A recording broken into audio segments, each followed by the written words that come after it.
Students, इस lecture में हम डिटर्मिनेशन ऑफ रिएक्शन आर्डर यानी आर्डर ऑफ रिएक्शन को हम मालूम करते हैं। आर्डर ऑफ रिएक्शन को मालूम करने के लिए हमें नॉर्मली रिएक्टेंट साइड में कोई भी दो स्पीशी हो या तीन हो, इनमें से एक स्पीशी को वेरिएबल करना होता है और एक स्पीशी को हमें कांस्टेंट करना होता है। तो क्योंकि आर्डर ऑफ रिएक्शन को मालूम करने का जो सबसे पहले जो बुनियादी तरीका है वो ये है कि रिएक्टेंट साइड में एक स्पीशी को कांस्टेंट रखा जाए और दूसरे स्पीशी को वेरिएबल किया जाए, ताकि इस तरह करने से हम आर्डर ऑफ रिएक्शन को हम आसानी से मालूम कर सकते हैं। तो आर्डर ऑफ रिएक्शन को मालूम करने के लिए हमारे पास एक एग्जांपल है, और ताकि हम इस एग्जांपल की मदद से हम आर्डर ऑफ रिएक्शन को आसानी से मालूम कर सकते हैं।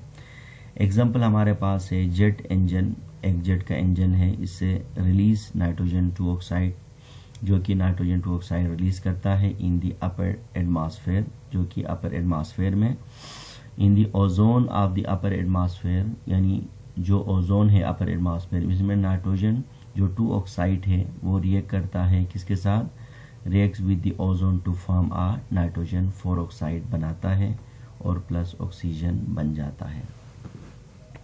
तो जैसे कि हमारे पास देखिए ये इक्वेशन है, जो कि जेट जो इंजन से ये जो नाइट्रोजन निकला, जो कि NO निकला, इसने ओजोन के साथ रिएक्ट किया तो हमारे पास NO2 प्लस हमारे पास यानी O2 बना।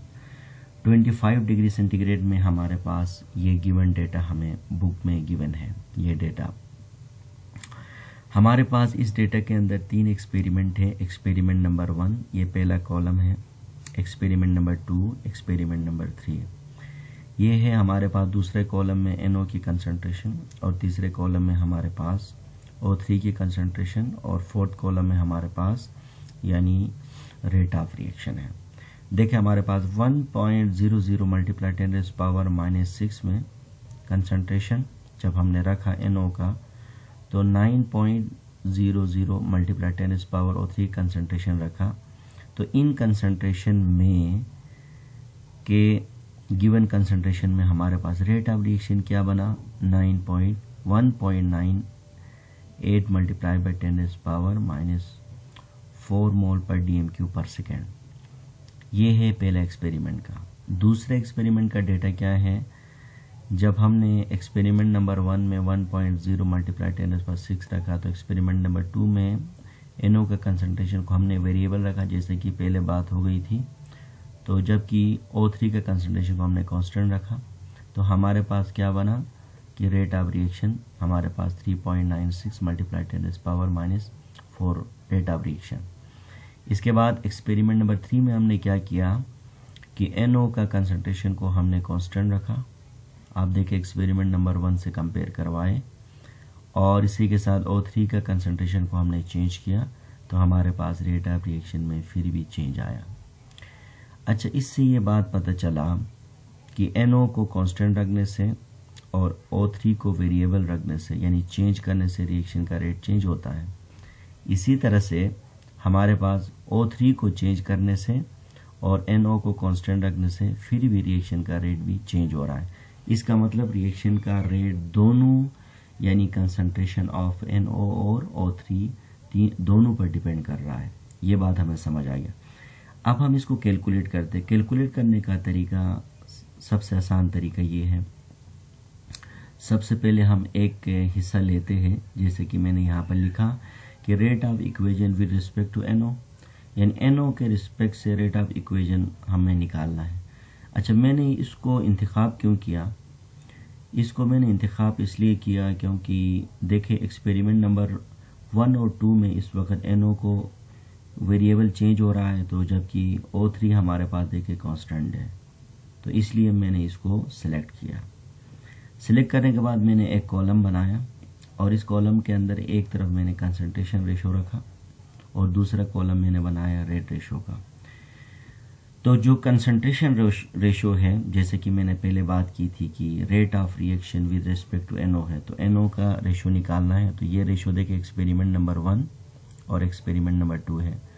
तो ये जो 1.0 मल्टीप्लाई 10⁻⁻6 है, ये एक्सपेरिमेंट नंबर 1 का है, और ये जो 2.0 मल्टीप्लाई 10⁻⁶ है एक्सपेरिमेंट नंबर, ये जो कि 1.0 मल्टीप्लाई 10⁻⁶ एक्सपेरिमेंट नंबर 1 का है, और 2.0 मल्टीप्लाई 10⁻⁶ ये एक्सपेरिमेंट नंबर, ये दोनों हमने रेशो लिया। और इसके बाद देखिए इसी दौरान जो हमारे पास रेट ऑफ रिएक्शन है वो हमारे पास 1.9 मल्टीप्लाई 10⁻⁴ है, और इसके बाद देखिए इसी का साथ जो रेशो हमारे पास क्या है 3.96 मल्टीप्लाई 10⁻⁴ है। तो यानी एक तरफ मैंने कंसंट्रेशन रेशो रखा और दूसरी तरफ मैंने रेट रेशो रखा। अब हम क्या करते हैं, इनका मोल रेशो लेते हैं। मोल रेशो लेने के लिए सबसे आसान तरीका ये कि लोवेस्ट वैल्यू को हम डिवाइड करेंगे। सिंपली 1.0 मल्टीप्लाई 10⁻⁶ को डिवाइड कर लेते हैं।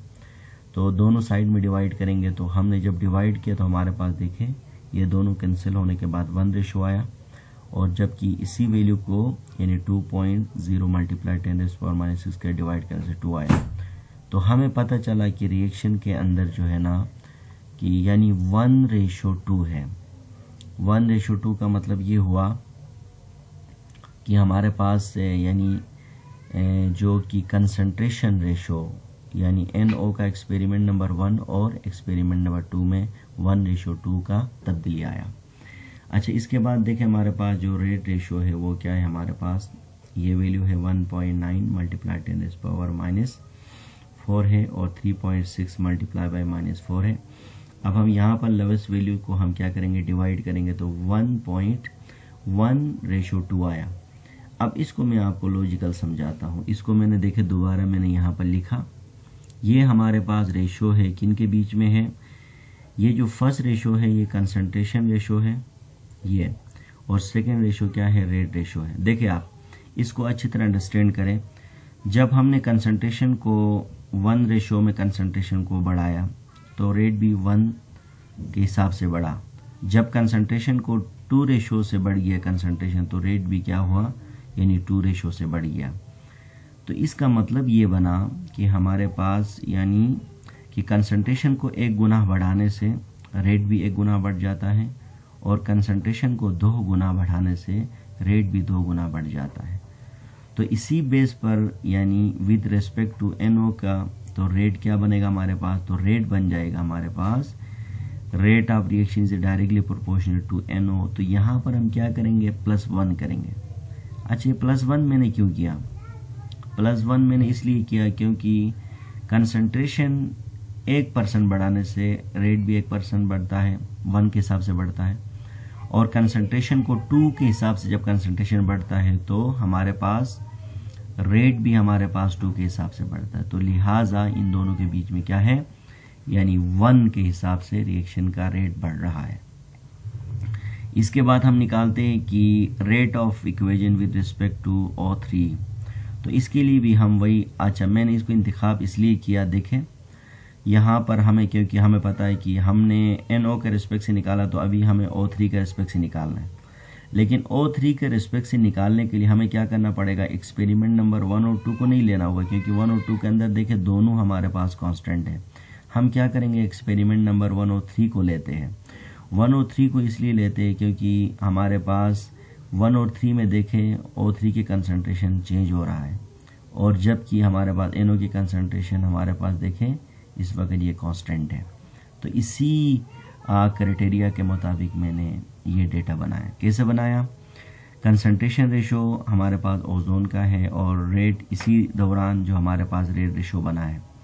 तो जैसे कि गिवन वैल्यू हमारे पास टेबल से मैंने ये वैल्यू को यहाँ लिखा, जैसे कि कंसंट्रेशन रेशो एक्सपेरिमेंट नंबर 1 है ये वैल्यू हमारे पास, और ये कंसंट्रेशन रेशो एक्सपेरिमेंट नंबर 3 है। लोवेस्ट वैल्यू से मैंने डिवाइड किया तो 1:0.33 रेशो बन गया, और जबकि रेट में क्या बना हमारे पास, एक्सपेरिमेंट नंबर 1 का रेट ऑफ रिएक्शन हमारे पास ये है, और एक्सपेरिमेंट नंबर 3 का रेट ऑफ रिएक्शन हमारे पास ये है। लोवेस्ट वैल्यू से डिवाइड किया तो 1:0.333 है। अच्छा, इसको फिर आप अच्छी तरह अंडरस्टैंड करें। देखें, अब रेशो ये बता रहा है कि अगर कंसंट्रेशन 1 के हिसाब से बढ़ेगा तो रिएक्शन का रेट भी 1 के हिसाब से बढ़ रहा है। अगर कंसंट्रेशन 0.003 ओजोन, इस कंसंट्रेशन से बढ़ाएंगे तो रेट ऑफ रिएक्शन भी 0.0033 बन रहा है। इसका मतलब ये है कि ये भी क्या है हमारे पास, यानी एक रेशो पर यानी ये एक वैल्यू पर डिपेंड कर रहा है, सिंगल वैल्यू पे।